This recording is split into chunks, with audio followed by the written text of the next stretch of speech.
मित्रों नमस्कार। मित्रों, ज्ञान का होना जितना ज़्यादा से ज़्यादा हो जाए उतना ही अच्छा है। लोग कहते हैं कि साहब कम ज्ञान से भी काम चल जाता है। काम नहीं चलता, बस समय पास होता है। अब इसी क्रम में मैं ये कहना चाहता हूँ कि हमारा प्रोग्राम है लीगल अवेयरनेस प्रोग्राम। आम जनता को, आम जन को उनसे संबंधित अधिकार और उनसे भी जो संबंधित लोग हैं उनके अधिकार की डिटेल जानकारी होना चाहिए। डिटेल का मतलब ये नहीं कि कोई प्रोफेशनल कोई काम करना है, कोई मुकदमा करना है, ये नहीं, लेकिन उसका इस्तेमाल तभी सही तरह से कर पाएंगे जब उसके कंटेंट्स की मोटी मोटी जानकारी आपको होगी। तो इसके बारे में भी लोगों के अपने अपने मत होते हैं। वो कहते हैं, अब देखिए उदाहरण के तौर पे मुझे याद आ गया कि रामायण, तो उन्होंने कहा साहब रामायण के बारे में जानते हैं आप? बोले हाँ जानते हैं। ज़रा बताइए क्या जानते हैं? तो उन्होंने कहा एक थे राम, एक थे रामन्ना, बाने बा की नारहरी और बाने बा को मारन्ना। हो गई रामायण? जी नहीं, रामायण इतनी सी नहीं है। रामायण बहुत गहरी और पवित्र पुस्तक है, ग्रंथ है, जिसके बारे में जितनी बार भी पढ़ते ही चले जा रहे हैं लोग और उस पर रिसर्च कर रहे हैं, फिर भी उसका अंत नहीं हो रहा है। ये इसी तरह से हमारा जो जीवन है, इससे संबंधित जो हमारे नॉर्म्स हैं, जो हमारे राइट्स हैं, उनके बारे में भी बहुत जानकारी, डिटेल से जानकारी दी हुई है। और समय कहिए, जानकारी का अभाव कहिए, लगन इच्छा का अभाव कहिए, लोगों को नहीं है। तो इस प्रोग्राम के तहत हमारा मिशन है कि हम अपने इस वीडियो के माध्यम से आप लोगों को एक एक सब्जेक्ट, जो सब्जेक्ट लेके आते हैं, उस पर डीप इन्फॉर्मेशन आप तक पहुंचाएं। तो आज हम जिस टॉपिक पे चर्चा करेंगे वो है डॉटर्स राइट इन एंसेस्ट्रियल प्रॉपर्टी, पैतृक संपत्ति में पुत्री का अधिकार। तो पुत्री तो हमारे भी है, सबके है, लेकिन उनके तो इतनी जानकारी है सबके अधिकार हो गए? नहीं, उसके अधिकारों में, राइट्स में बारीकियां हैं, उनको समझने की ज़रूरत है। और उनको जानने के लिए ये नहीं कि साहब आपको कोई एग्ज़ाम देना है, कोई परीक्षा पास करनी है, नहीं, जीवन का एक अंग के रूप में उनकी जानकारी का होना बहुत आवश्यक है। चलिए अब आगे चलते हैं। तो क्या है कि एक एंसेस्ट्रल प्रॉपर्टी जो पैतृक संपत्ति है, उसको डील कैसे किया जाए, वो कैसे कैसे जाएगी। एक आदमी अमरत तो लेके आया नहीं है, वो खरीदता है, उसकी सेल्फ एक्वायर्ड प्रॉपर्टी होती है, उसके बाद उस प्रॉपर्टी का क्या होगा, वो नहीं रहेगा तो कैसे जाएगी, किनके पास जाएगी, किनका राइट बनता है, इस सब की जानकारी की उत्सुकता के साथ में ये पता होना चाहिए कि किस तरह से उसका डिस्पोजल होगा।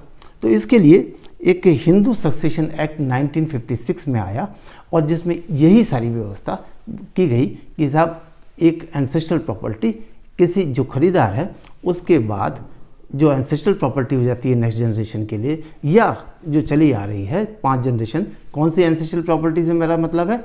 एक ने खरीदी, उसके सन, उनके ग्रैंडसन, ग्रेट ग्रैंडसन, उसके बाद इसी तरह से इसी सीक्वेंस में ये आगे रहती है। और इसको 1956 में हिंदू सक्सेशन एक्ट के नाम से हिंदू उत्तराधिकार अधिनियम 1956 लाया गया। और इसके सेक्शन 6 में एक व्यवस्था कर दी गई, इसी तरह को जो मैं बता रहा हूँ कि ये एंसेस्ट्रल प्रॉपर्टी किस तरह से एक के बाद किस रूप में जाएगी। तो लेकिन कहने को तो ये है कि सब समान हो गया, समानता का अधिकार, समानता का, इक्वलिटी का, राइट ऑफ इक्वलिटी है, लेकिन ऐसा दिखाई नहीं पड़ रहा था। क्यों?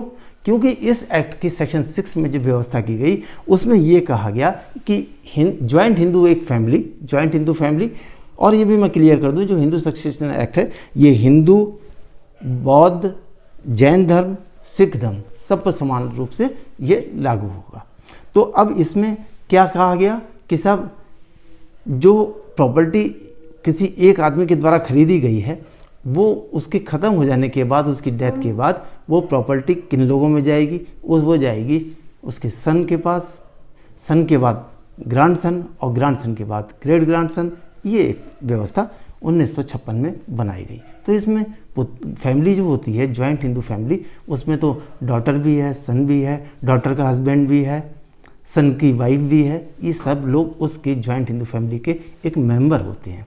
लेकिन यहाँ पर अंतर है, मेंबर होना एक अलग बात है और कुपासनर होना एक अलग बात है। तो कुपासनर किसे कहते हैं? तो कुपासनर का मतलब ये कि जिनका एंसेस्टर प्रॉपर्टी में लीगल राइट है वो कुपासनर कहते हैं। तो फिर 1956 में जो एक्ट आया, हिंदू सक्सेशन एक्ट, इसमें कुपासनर का जो पावर्स थी वो केवल मेल को दी कि लड़के को, उनके लड़के को, इस तरह से चलेगी, लेकिन इसमें डॉटर जो है लड़की को शामिल नहीं किया गया। तो ये एक तरह से इक्वलिटी के खिलाफ, और ये इस पर समाज बराबर विचार करता रहा, सोचता रहा कि इसको कैसे दूर किया जाए। आखिरकार सन 2005 आ गई, और जब 2005 में एक नया बिल, एक नया अमेंडमेंट आया, Hindu succession act, amendment act 2005। तो इसमें क्या किया गया, इसका मेन तो ये था कि ये जो असमानता है कि कुपासनर केवल लड़का ही होगा, लड़की नहीं होगी, इसको कैसे दूर किया जाए। तो इसको दूर करने के उद्देश्य से ये बिल पार्लियामेंट में पहली बार 30 दिसंबर 2004 को पेश किया गया। तो एक तो डेट आप ये नोट कर लीजिए, 20 दिसंबर 2004 ये पहली बार पार्लियामेंट में इंट्रोड्यूस हुआ। इसको इसलिए नोट कर रहे हैं क्योंकि अभी हम इस पर आगे चर्चा करेंगे। और ये कब से लागू हुआ, आया, पास हुआ 2005 में, और 9 सितंबर 2005 को ये लागू हो गया। 9 सितंबर 2005 से ये एक्ट, अमेंडमेंट एक्ट लागू हो गया। तो अब इसमें क्या अंतर आया और क्या ये एक्ट कहता है? तो मोटी तौर पे तो जो मैंने कहा इतना हो गया कि सब लड़कियों को भी राइट हो गया, लड़कियों को राइट तो हो गया, कैसे हुआ और उसके क्या कंटेंट्स हैं और क्या चीज़ उसमें छिपी हुई है, ये सब चीज़ को हम आज उजागर करेंगे, क्योंकि इन्हीं कमियों की वजह से मामले बनते हैं और वो मामले पहुँचते हैं कोर्ट्स में।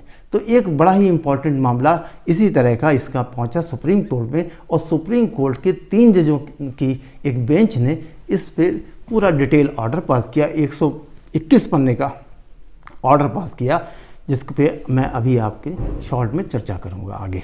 तो हम पहले देखते हैं कि ये जो अमेंडमेंट एक्ट आया 2005 में, इसमें सेक्शन 6 में क्या व्यवस्था कर दी गई। तो हम पहले वन बाय वन इसको बिल्कुल वर्ड बाय वर्ड पढ़ रहे हैं और उसको फिर हम बता भी रहे हैं। पहले क्या है, सेक्शन 6 का सब section 1, on and from the commencement of the Hindu succession amendment act 2005 in a joint Hindu family govern by the Mitakshara law, the daughter of a coparcener. देखिए इसको मैं ध्यान से दोबारा से पढ़ रहा हूँ। The daughter of a coparcener shall, a में क्या कहते हैं, by birth become a coparcener in her own right in the same manner as the son. इसका मतलब क्या हुआ? इसका मतलब हुआ जन्म होते ही पुत्री भी कुपासनर के रूप में पुत्र के समान प्रॉपर्टी के अधिकार ले लेगी। अधिकार जो प्रॉपर्टी है, जैसे लड़के का पैदा होते ही उसका एज ए कुपासनर राइट बन जाता है प्रॉपर्टी में, इसी तरह से अब लड़की का भी को कुपासनर के रूप की सारी राइट्स मिल जाएंगे। जैसे ही उसका जन्म होगा इंसेस्टर प्रॉपर्टी में वो भी अपने हित रखेगी, वो भी अपना उसका इंटरेस्ट क्रिएट हो जाएगा। बी में कहा गया कि have the same rights in the coparcenary property as she would have had if she had been a son. Coparcenary property में पुत्री के उतने ही अधिकार होंगे जितने एक पुत्र के रूप में उसे मिलते हैं। ये भी बात बी में क्लियर कर दी। अब इसका आता है सी, और सी में है be subject to the same liabilities in respect of the said coparcenary property as that of a son. मतलब पैतृक संपत्ति में लायबिलिटीज, जिम्मेदारियां भी पुत्र के समान ही होंगी। ये 3 बातें बहुत क्लियर कर दी। तो क्या हो गया, जन्म लेते ही पुत्री को भी इंसेस्टल प्रॉपर्टी में उसके राइट्स मिल जाएंगे, पुत्र के समान माना जाएगा, पुत्र वाली जिम्मेदारियां भी उसकी होंगी। लेकिन इसके साथ में एक प्रोविजो, परंतु एक शर्त भी रख दी गई है। वो शर्त क्या है, बड़ी इंपॉर्टेंट है, इसको मैं पढ़ता हूँ। Provided that nothing contains in this subsection shall affect or invalidate any disposition or alienation including any partition or testamentary disposition of property which had taken place before 20th day of December 2004। मतलब ये 2004 कौन सी date है? ये वो date है जिस दिन ये अमेंडमेंट एक्ट पार्लियामेंट में पहली बार टेबल किया गया था, रखा गया था, लाया गया था। तो क्या तय हो गया कि शर्त क्या हुई कि कोई भी विभाजन, पार्टीशन ऑफ प्रॉपर्टी, अगर वो 20 दिसंबर 2004 मतलब टेबल होने की डेट से पहले हो चुका है, तब ही वो ये जो अमेंडमेंट की जो आई है कि लड़की के राइट, ये उस पर लागू नहीं होंगे। ये वाली बात क्लियर हो गई। तो मैं इसको एक बार फिर से बता दूं कि ये जो बात राइट दिए गए, ये राइट कब दिए गए, किसको? कि जब 20 दिसंबर 2004 की तारीख से पहले जिनका पार्टीशन हो चुका है, वो प्रॉपर्टी लड़कों में एज ए कुपासनर डिवाइड हो चुकी है, उसमें उन मामलों में ये अमेंडमेंट के जो राइट्स मिले हैं डॉटर को, पुत्री को पैतृक संपत्ति में, वो लागू नहीं होंगे। तो ये वाली बात हो गई। अब इसमें एक नई चीज़ आई कि साहब जो इसको मैंने पहले पढ़ा था और ध्यान से पढ़ा, तो उसमें एक शब्द देखिए, जैसे ये एक्ट की सेक्शन 6 बनाई थी तो उसमें एक लिखा गया था, क्या वर्ड आया था? डॉटर ऑफ ए कुपासनर शैल। तो डॉटर ऑफ द कुपासनर मतलब जब कुपासनर होगा और उसकी लड़की होगी। तो ये डिस्प्यूट हो गया इन सब मामलों में कि एक नया डिस्प्यूट ये आया कि ये जो एक्ट 2005 में पास हुआ, तो उसके बाद उसके फ़ायदा पुत्री को तभी मिलेगा जब उसके पिताजी भी उस तारीख के जो लागू होने की डेट मतलब 9 सितंबर 2005 की तारीख पे पिताजी भी जीवित हो और लड़की भी हो। ये दोनों का जीवित होना बहुत ज़रूरी है। अब एक नई समस्या सामने आई, और वो क्या कि सर जब ये अमेंडमेंट एक्ट लागू हो गया तो उसमें उन्होंने कहा कि अगर किसी मामले में उसके लागू होने के समय पर उसके पिता जीवित नहीं हैं तो इसका जो है लाभ नहीं मिलेगा। क्यों? क्योंकि उन्होंने कहा जो एक्ट की जो वर्ड्स लिखे हैं उसमें ये लिखा है कि द डॉटर ऑफ ए कुपासनर, मतलब कुपासनर का होना भी ज़रूरी है और डॉटर का होना भी ज़रूरी है। तो कुपासनर मतलब पिताजी से का अगर किसी के पिताजी 2005 से पहले जिनकी डेथ हो गई है तो उस पे उनको इसका लाभ नहीं मिलेगा। एक तो ये क्वेश्चन बन गया। तो ये क्वेश्चन ऑनरेबल सुप्रीम कोर्ट की डिवीज़न बेंच के सामने पहुंचा, और वो मामला कौन सा था? Prakash versus Phulavati, criminal appeal number 7217 of 2016 में ये फैसला आया। तो ये इस फैसले में ऑनरेबल सुप्रीम कोर्ट की डिवीज़न बेंच ने ये होल्ड किया कि पिता का जीवित होना आवश्यक है। तो एक बार ही बात हो गई। लेकिन इसी तरह का कोई दूसरा मामला था, वो मामला था Dhanamma versus Amar, criminal appeal number 188 of 2018। ये मामला भी सुप्रीम कोर्ट पहुंचा और ये भी डिवीज़न बेंच के सामने पहुंचा।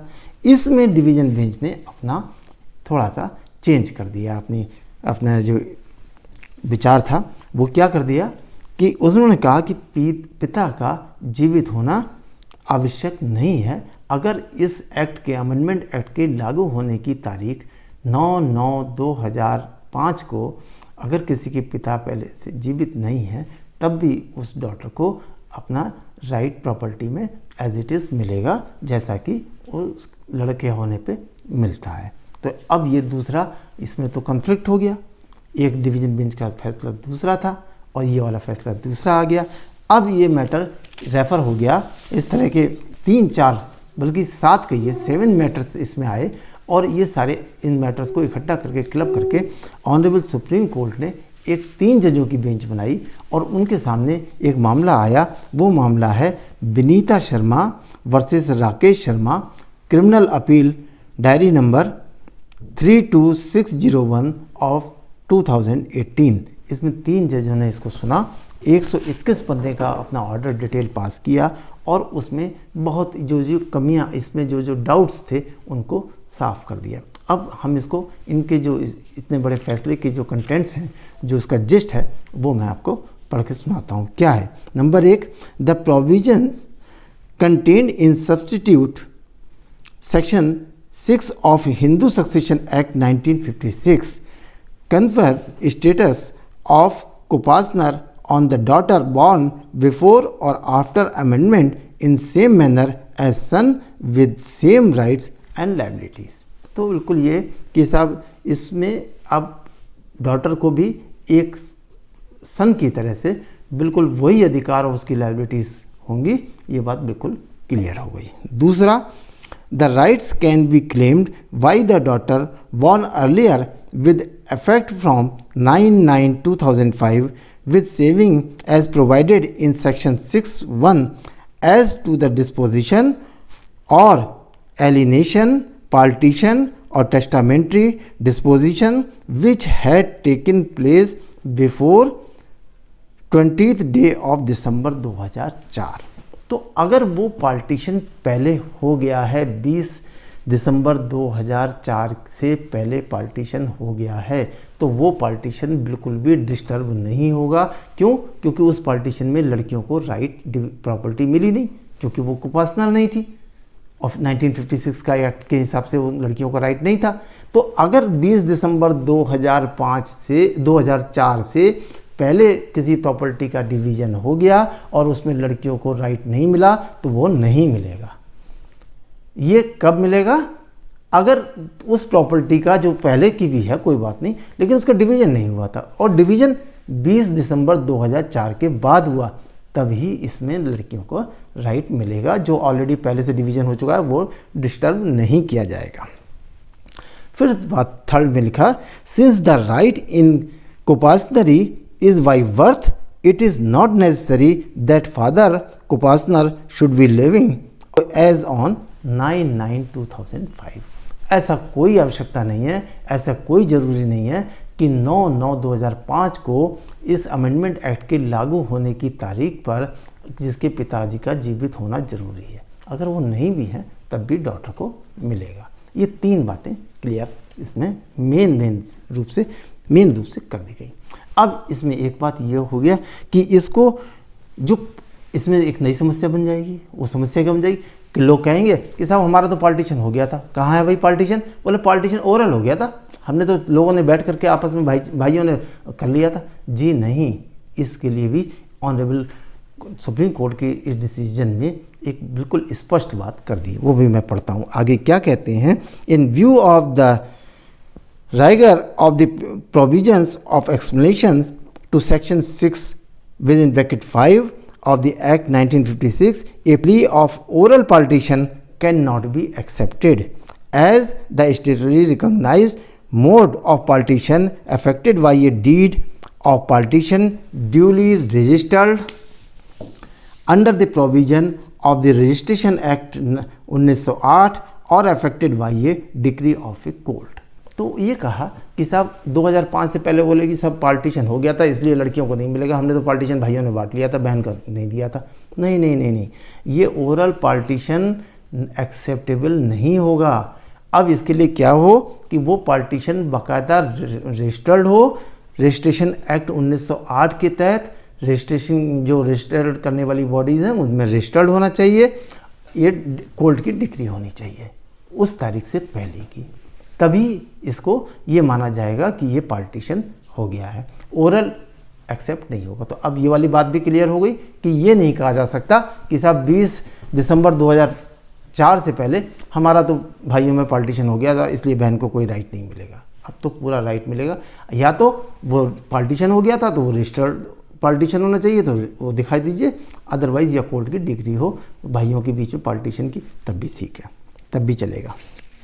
अब इसके आगे कहते हैं, इसमें एक बात और आगे कही, however in exceptional cases where plea of oral partition is supported by public documents and partition is finally evinced in the same manner as if it had been affected by a decree of a court it may be accepted.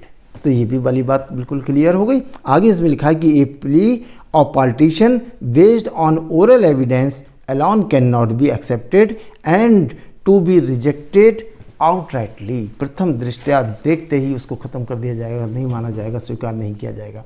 तो मित्रों बिल्कुल बात साफ हो गई है कि 9 सितंबर 2005 के बाद अब लड़कियों का राइट उतना ही होगा प्रॉपर्टी में, एंसेस्ट्रल प्रॉपर्टी में, जितना कि लड़कों का होगा। और उनको उतनी ही जिम्मेदारियां भी होंगी। और इसके साथ में ये भी उन्होंने क्लियर कर दिया कि जिस प्रॉपर्टी का पार्टीशन पहले हो चुका है 20 दिसंबर 2004 से, वो तो एज इट इज़ डिस्टर्ब नहीं किया जाएगा, लेकिन उसके बाद जितने भी पार्टीशन होगा उसमें लड़कियों को कुपासनर मानते हुए, इक्वल राइट्स मानते हुए, लड़कों की तरह मानते हुए उसका डिवीज़न किया जाएगा।